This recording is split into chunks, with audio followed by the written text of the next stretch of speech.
Oi, turma do livro Quem Ama Educa e Samitiba, Prevenção contra as Drogas. O risco de um jovem entrar em contato com drogas é muito grande. A melhor prevenção é dar formação ao filho para que tenha a força de enfrentar as mais diversas situações ao longo de sua vida. O conhecimento que adquiri em mais de 30 anos de trabalho com adolescentes me dá a certeza de que um dos principais motivos de o jovem começar a usar drogas é seu despreparo para viver. São muitas as razões que levam os adolescentes a experimentar drogas. As explicações sobre o uso contínuo das drogas por uns e não por outros e os vícios decorrentes estão em meu livro Anjos Caídos, editora Gente. Aqui destaco as questões educacionais familiares. Alguns posicionamentos que predispõem o adolescente a usar drogas. Extrema liberdade. Os pais deixam os filhos fazer tudo na infância. Na adolescência, as vontades e os desejos aumentam e a falta de limites se agrava. Educação requer limites e a criança deve entender por que são necessários. Se ela não compreende a razão deles e simplesmente obedece, quando o proibidor desaparece, continua fazendo o que tinha parado de fazer. Se está sozinha e não há quem a proíba, faz outra vez o que foi proibido. Crianças sem limites são guiadas pelo eu interior instintivo, animal. Não medem consequências nem assumem responsabilidades. Não têm esse aprendizado porque alguém sempre responde por elas. Se não houvesse esse alguém, a própria vida acabaria lhes mostrando as consequências do que fizeram. Será melhor para todos que a criança aprenda o mais cedo possível que não pode fazer tudo o que quer. A saúde social está em distinguir entre o que se pode e o que não se pode fazer. Um aprendizado estimula o outro e torna-se cada vez mais fácil aceitar os limites da vida e lutar pelo que se acha que se pode fazer. Achar que o gostoso é sempre bom. Quando pergunta a um adolescente por que usa drogas, é comum que ele responda porque é gostoso. Mas há coisas gostosas que não são boas. Da mesma forma, há coisas amargas que não são necessariamente ruins. O que deve ser evitado não é o amargo, mas o ruim.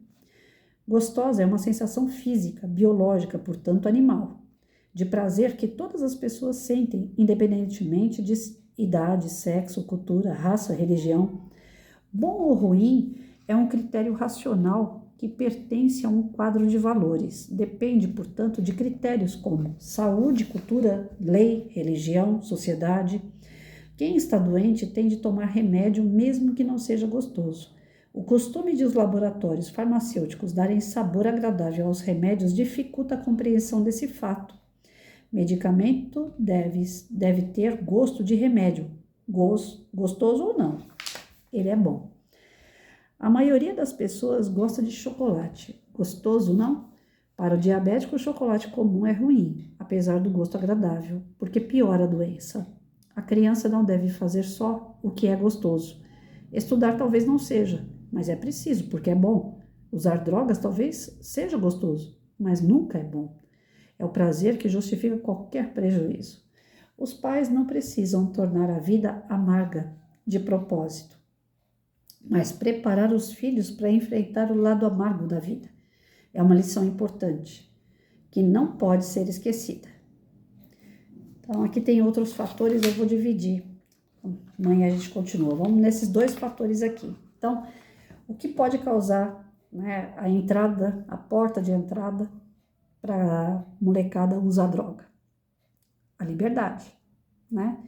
Se desde pequeno essa criatura já é acostumada a fazer tudo o que ela quer, sem conhecimento do que ela pode ou não, o que ela deve ou não fazer, o que é certo e o que é errado, sempre ela está certa, sempre ela dá um jeito de obter aquilo que tanto ela deseja. A droga vai ser só um pulinho, né? Porque ela vai ter a liberdade para poder chegar lá. Eu escutei já amigas minhas, que eu respeito, né? Respeito a opinião, porém não concordo, de falar para mim o seguinte: prefiro que meu filho use narguilé dentro de casa com os amigos, que eu sei onde ele está e o que ele está fazendo, do que ele está na rua. Lá eu não sei com quem ele está e o que ele está fazendo. Eu respeito, porém eu não concordo. Tá dando liberdade para ele entrar em outras drogas. Narguilé é a porta de entrada. Antigamente, na nossa época, a gente é da época dos dinossauros, a porta de entrada era a cerveja e o cigarro. Hoje não. Hoje a porta de entrada é o cigarro eletrônico, é o narguilé, é a maconha, que já foi liberada. Hoje, quando você fala com uma criatura que ela não pode usar maconha, ela fala, por quê? Está sendo usada até de remédio, né? Então, nós estamos perdendo um pouquinho aí para o campo da medicina, que está buscando nesses recursos de droga pesada, cura para algumas doenças ou então tratamento para algumas doenças. É válido para o tratamento, mas o duro é que a gente já conhece a história dessa droga. Então, se tivesse chegado a maconha no mercado para poder acabar com a situação de pessoas que têm ataque de... Como é que fala? Esqueci o nome agora. Não é paraplégico não, gente. Patrícia, pensa. Epilepsia. Tem pessoas que sofrem de epilepsia e a maconha, você tomando comprimido da maconha, prescrição médica e tal, diminui esses ataques ou até resolve. Se a gente não conhecesse a história da maconha como droga ilícita, a gente ia aceitar esse tipo de droga no mercado, na farmacêutica, numa boa. Mas a farmácia a gente sabe que deve vender tudo com a prescrição médica. Porém, tem farmacêuticos e farmacêuticos. Tem aqueles que, por camaradagem, por ser amigos, conhecidos, ou porque são da pá virada mesmo, ilegais, eles vão liberar, independente se você tem uma receita ou não. E aí é que está o perigo, né? Ah, mas então não é só essa de maconha, qualquer outro tipo, tarja preta mesmo, os caras podem vender. Aquele comprimido lá de matar o abortivo também, ele pode vender? Sim, a farmácia, se for uma pessoa que não tem uma ética ou é uma pessoa amiga, às vezes querendo até ajudar, né? Ele vende aquele negócio sem a prescrição médica. É contra a lei? É. Porém, tem farmacêuticos e farmacêuticos, como eu tô falando, e cada caso é um caso. O fato de estar na farmácia e poder ser liberado mesmo sem a prescrição médica é que é o perigoso, né? Então, se o médico falar que a pessoa tem que usar 2 comprimidos de maconha por dia para ela não ter esses ataques, né? Esclerose múltipla, coisa desse tipo, é viável, é bom. Mas se partindo desse comprimido, um cara começa a se viciar na maconha, daqui a pouco ele está fumando cigarro, né? É um salto. Então, a liberdade, ela tem que ser contida com limite. E o limite, às vezes, é uma lei. A lei do homem é falha, mas é a lei. Ou a lei de Deus. Ou a lei dos próprios pais. Mas tem que ter um limite. Que se não tiver um limite, se for tudo solto, ele é capaz de fazer uma série de coisas erradas. E, às vezes, a família, com medo de ser autoritária ou de praticar uma certa autoridade, e perder a amizade daquela criatura, acaba cedendo. Então eu vejo algumas amigas minhas liberando narguilé para os seus filhos a título de querer manter a amizade com os filhos. E a que preço? Eles estão prejudicando a saúde deles. Só que o pai já colocou isso na cabeça da criatura e a criatura não atende. Então o pai fala, então é melhor que fique aqui. Faz o uso aqui. Eu já falei que não presta, mas você quer usar? Então usa, mas usa aqui.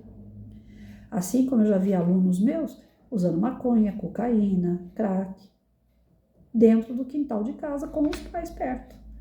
Os pais são coniventes. Então, com medo de perder a liga, né? A amizade com o filho. Aí eu vou remeter também à minha situação, né? Que eu sempre falo. Eu não tenho amizade com meu filho, né? Ele simplesmente virou as costas, foi embora, me bloqueou, não quer falar comigo, talvez tenha raiva de mim, não sei, né? Não chegou a falar para mim, mãe, tenho raiva de você, mas simplesmente quando mudou de casa não quis mais saber de mim. Só que eu não guardo comigo que eu não dei limite, pelo contrário, eu dei limite até demais, né? Eu procurei desenvolver nele as virtudes. Os vícios eu tentei manter fora da vida dele. Então eu tentei dar exemplo e ensinei o que é correto. Aí é onde as minhas amigas entram em debate comigo, tá vendo? Você pegou tão pesado com o Rafael que hoje ele não quer nem falar com você. Agora eu tenho medo disso acontecer com o fulano. Então eu deixo ele usando as porcarias dele aqui em casa, que pelo menos eu tenho ele comigo. A que preço, né? Você vê seu filho se detonar todinho na droga, para você não perder ele de vista, e o que está adiantando você ter ele na vista? Então, de certa forma, eu estou com a consciência tranquila. Por quê? Eu ensinei valores, eu ensinei virtudes, eu não ensinei a beber, eu não ensinei a fumar, não ensinei a usar droga, eu limitei para que essas coisas não chegassem nele. Se hoje, pela escolha dele, ele beber, fumar ou partir para qualquer coisa ilícita, eu não tenho nada a ver com isso. Então eu falo que eu fico de consciência parcialmente tranquila, porque a minha parte, o que me coube como mãe, eu fiz. Agora, se ele não acatar, aí eu fico preocupada. Então eu não fico totalmente tranquila por conta das escolhas dele, não pelas minhas. As minhas eu sei que eu fiz correto, né? E não fui aquele bicho. Eu fui uma pessoa autoritária, assim, que limitava os passos do filho, porque afinal de contas o filho é filho, mãe é mãe, quem chega primeiro é que manda. Minha mãe sempre falava, a janela aonde bate o sol é a do casal, a do filho é o quarto do fundo. Quando ele casar, ele vai ter o quarto da frente, não é? Então, eu sempre limitei e eu não me arrependo. E creio eu que os professores antigos, os pais antigos também não se arrependeram da educação que deram para nós, porque aquela educação era a educação pai e filho. Hoje é um tal de querer ser tão amigo do filho que daqui a pouco não, que eu já vi mãe sentando junto e usando também narguilé junto com os filhos para dizer que é legal, que é a mãe, e os moleques falam, minha mãe é da hora, minha mãe é um barato, ela também senta, tal. Meu marido, se estivesse aqui, ele falava, eu posso ter 80 anos, eu vou surfar com o Rafael até meus 80 anos. Ele vai estar com 40 e eu vou estar com 80. E a gente vai surfar junto. Eu só ficava imaginando. Falava, não, é uma prática saudável. Mas pensa, um velhinho de 80 anos em cima de uma prancha com um cara de 40, né? Agora, já não achava, né? Já achava discrepante o negócio. Agora, imagina, então, uma mãe, um pai fumando narguilé com o filho para dizer que é amigo do filho. Não dá, né? Mas eu respeito. Quem vai por esse caminho, né, achando que ter a amizade do filho é mais importante do que ele ter saúde, eu respeito. Eu ainda penso que a forma de limitar, eu pelo menos ensinei ele a ter saúde. Se ele não tiver saúde é porque ele não quer, né? A questão do achar que é gostoso, né? E eu fui por esse lado. Eu via minha mãe fumando, e ela sempre de pose, né, com cigarro, então aquela coisa toda. Você olhava assim a pose que minha mãe fazia com o cigarro na mão, eu achava o máximo. Aí eu falava, esse negócio deve ser gostoso, porque ela chupa assim com tanta vontade, né? Mas aí vinha o medo, aquele respeito e o medo, né? Que ela sempre falava assim, se um dia eu ver você com esse negócio aqui na boca, eu te quebro os dentes. Eu vou pagar o dentista, mas eu te arrebento os dentes. Então, não chegava perto. Até que um primo, como eu já falei para vocês, não é gente de fora, é gente de dentro, boazinha, legal, que traz. Um primo trouxe um maço de cigarro. Falou, vamos experimentar esse negócio aqui, só que nós vamos ter que experimentar tudo de uma vez para sua mãe não ver o maço, porque é onde a gente guarda ela acha, né? Então a gente vai fumar tudo. Eu não sei se vem 20 cigarros, não lembro quanto cigarro vem dentro do maço. Eu sei que ele pegou metade, eu peguei metade e tentando fumar um atrás do outro. Ele fumou, tragou direitinho, era a primeira vez dele. Mas eu não, eu já tenho problema, né? Aqui até o aro do óculos me atrapalha, porque eu tenho rinite, eu tenho problema de saúde em relação à respiração, porque minha mãe era fumante. Então eu tenho problema de respirar por conta dela. Aí eu tentando fumar o tal do cigarro, tinha 11 anos de idade, meu primo tinha 14. Tentando fumar o primeiro, ele já tinha fumado uns 200 ali, né? Daquele maço. E eu tentando fumar o primeiro. Eu engasgava, cof, né? Chega a ser engraçado, uma besta tentando fumar um cigarro. E eu não vi nada de gostoso. Eu achava que era gostoso. E eu não vi nada de gostoso. aquele cheiro de fumaça horrível, depois impregna na gente, e aquele trabalho danado para ter que tomar um banho, ter que lavar, ter que tirar aquele cheiro, jogar as pitucas tudo dentro da privada para minha mãe não achar, o medo que eu passei. Falei, quer saber uma coisa? De gostoso isso aí não tem nada. E eu sempre tive para mim, que nem eu já falei outras vezes, o medo de viciar. Eu nunca usei droga mais forte, ilícita, tal, porque eu tinha medo de viciar. Eu falei, vai que eu experimento e gosto. Os professores viviam dizendo isso. Gente, cuidado, porque droga a gente não se desconhece. Vai que experimenta e gosta, vocês não vão parar nunca mais. Uns amigos meus que experimentaram e não pararam, eles mesmos falavam pra mim, Patrícia, não experimenta não, que essa porcaria que vicia. Então, quando eu comecei, né, a dar aquelas tragadas, eu lembrava dos amigos falando que não era para fumar. Então, de gostoso, a experiência não teve nada de gostoso. Teve medo, teve pressão, teve uma série de coisas que foram muito mais agradáveis por conta daquele negócio na minha mão. Eu não vi motivo de continuar com aquilo, né? Mas tem cara que por conta da adrenalina, né, de fazer a coisa escondida dos pais, escondida dos professores, aí quer fazer. É gostoso a adrenalina, não é bem o vício. A adrenalina de começar um negócio escondido. Tem gente que gosta, eu não gosto de adrenalina.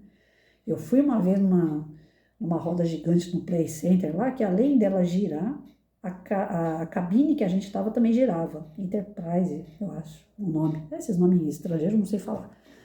E quando eu entrei na cadeira, eu não vi que a nossa cabine girava. Eu achava que era só a roda gigante. Quando eu vi que aquele negócio ia ficar virando, que eu ia ficar de cabeça para baixo, gente, me deu um pânico.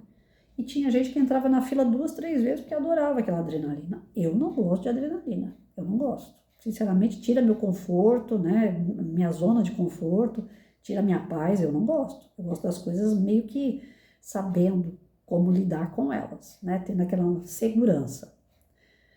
E aí a questão do achar gostoso, para mim foi horrível a experiência do cigarro. Mas o meu primo achou gostoso. Fuma até hoje, a gente já tem mais de 50 anos e ele tá aí fumante. Então, a questão a cerveja. Vocês veem a cerveja na televisão, todo mundo tomando, ai, que delícia, ai, refrescante. É tudo na praia, né? A cerveja, na hora que o cara vai pescar no meio da represa, mostra a natureza com a cerveja.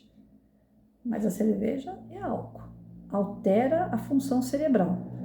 Aquela natureza toda que você está vendo, você já não está vendo mais, porque altera, né? Para algumas pessoas deixa alegre, para outras pessoas relaxa, para outras pessoas deixa até nervoso, valente. Então, o que tem de gostoso num negócio desse aí? Nada. Mas tem pessoas que precisam desse artifício para poder tomar uma atitude. Então, o gostoso vai mais nesse aspecto, né?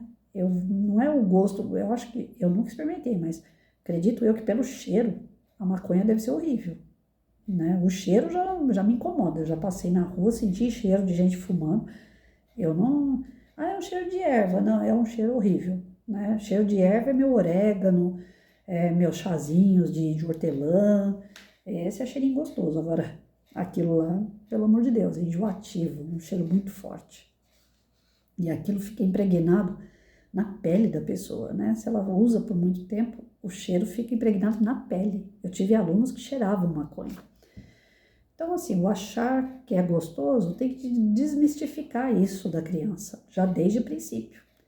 Desde o início, tanto pais como professores têm que limitar essa criança e tem que desmistificar.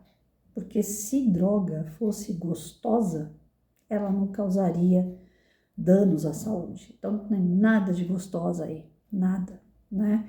A gente fala droga, o próprio nome já vem, né? De drogaria, droga, algo que é ruim. O próprio nome dela já diz, é algo que é ruim. O remédio, ele é ruim. Ele tem gosto amargo. Quando eles começam a colocar gosto de laranja, de morango em remédio, começa a confundir o nosso paladar e o nosso cérebro também. Então, a gente sempre falou, né? O gosto amargo do remédio significa que ele é bom, que ele é forte, que ele vai curar. Aí você coloca um gostinho de cereja lá e você já fica meio na dúvida, será que esse remédio vai me curar mesmo ou não? Então, a droga em si, ela tem um gosto ruim. Toda droga, né? Seja química, seja natural, ela tem um gosto ruim. E a pessoa que acha que vai ser gostoso, não é o gostoso de paladar. Gostoso é a experiência.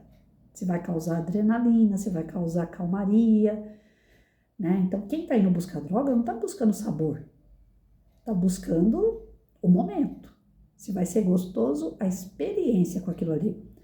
Então, o que eu passei, é o que eu passei, é o que eu repassei aos meus alunos e meu filho. Eu não me conheço. Vai que eu acho gostoso e vou querer mais. Vai que aquilo ali me acalma e eu tô precisando de calma. E toda vez que eu precisar de calma, eu vou usar. Eu vou ficar viciado. Então, o momento gostoso pode se tornar eterno. Só que você usando sempre, você vai se viciar. E se viciando, você não consegue fazer mais nada sem aquela bendita droga. E o teu corpo, como é que ele vai reagir? Porque a tua cabeça reage, você vai ficar legal. Do jeito que você quer. Você quer ficar valentão, você vai ficar valentão. Você quer ficar cheio de adrenalina, você vai ficar cheio de adrenalina. Você vai ficar calmo, vai, beleza. Mas e o teu corpo? E os neurônios, como é que ficam? E as células do teu corpo? E quando você pegar um pouco mais de idade, ou dependendo de se deixar você numa adrenalina lascada, você pega um volante, sai por aí matando todo mundo dirigindo. Então, aquele momento gostoso, ele pode te levar à morte. Um aluno meu, infelizmente, né, assim como chegam notícias boas, eu tive 2 alunos que esse ano fizeram provas para a Polícia Militar, infelizmente bateram na trave, mas não entraram. Assim como eu tive 2 que me deram essa tremenda alegria, eu tive um que me deu uma tristeza muito grande. A semana retrasada, o garoto, por conta de uso de drogas, se enforcou. Aqui ainda tem muito mato, muita árvore, né? O garoto colocou uma corda no pescoço e se enforcou. Motivo do quê? Droga. E era um aluno que na sala de aula nunca me deu trabalho de comportamento. Um aluno quieto, um aluno educado. Quando contaram para mim que ele se matou, eu falei, não acredito. Por quê? Porque estava usando droga.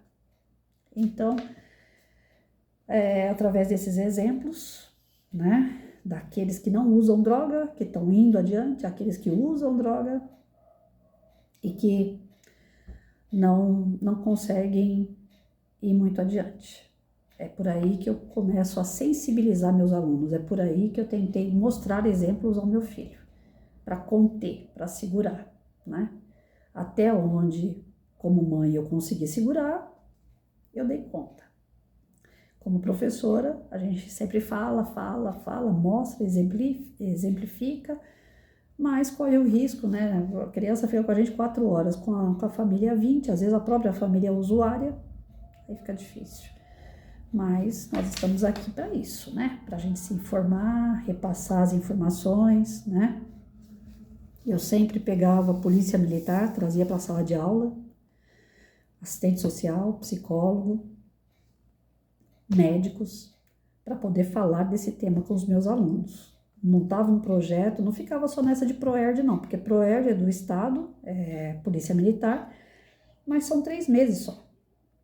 E a criança tem que falar disso o ano inteiro, todos os anos da escola, todos, desde o primeiro ano, desde lá da creche, já deve falar o que é bom e o que é ruim, saber selecionar, né, alimento bom e ruim.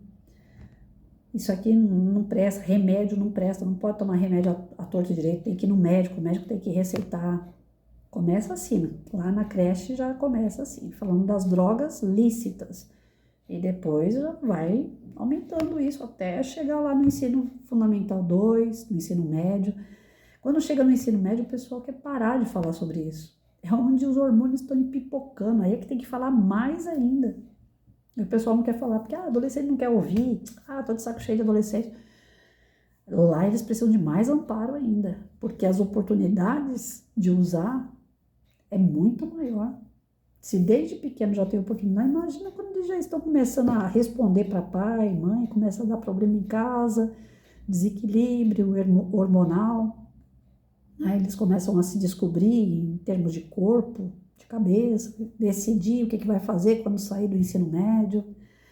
Primeiro ano de faculdade, então eu nunca vi coisa igual. Como rola droga na faculdade. Primeiro ano é terrível, terrível. todo mundo que passa pelo primeiro ano de faculdade fala a mesma coisa. É o ano que mais se vê droga. São o pessoal que vai chegando na faculdade, os traficantes caem matando em cima. Se eles conseguirem fazer a pessoa usar droga no primeiro dia de aula, ele tem ali 3, 4 anos que até a pessoa se formar para ele poder se bancar através do idiota que usa droga. Então, e muitos na faculdade vão porque pressão, curiosidade, quero ver se é bom. Então, ninguém está livre. Não é porque cresceu que está livre, não. Mas é desde lá do começo que professores têm que fazer a prevenção, tá nos parâmetros curriculares, não precisa ter medo de trabalhar esse assunto. Já falei num outro vídeo, inclusive, traficantes que eu tinha aluno na sala de aula falavam para mim, professora, pode trabalhar, porque idiota é quem compra a porcaria que eu vendo, porque eu não quero meu filho nessa. O próprio traficante não quer o filho nessa. Então, se ele não quer o filho é porque ele sabe que não presta. Mas ele depende de trouxa, de pessoas que procuram ele para se drogar, para ele sobreviver às custas da miséria alheia, né? Olha para vocês verem como é que é a coisa. Então, o professor não precisa ter medo de trabalhar esse assunto. Ninguém vai matar vocês porque vai fazer prevenção, não. E os pais, responsabilidade com os filhos, né?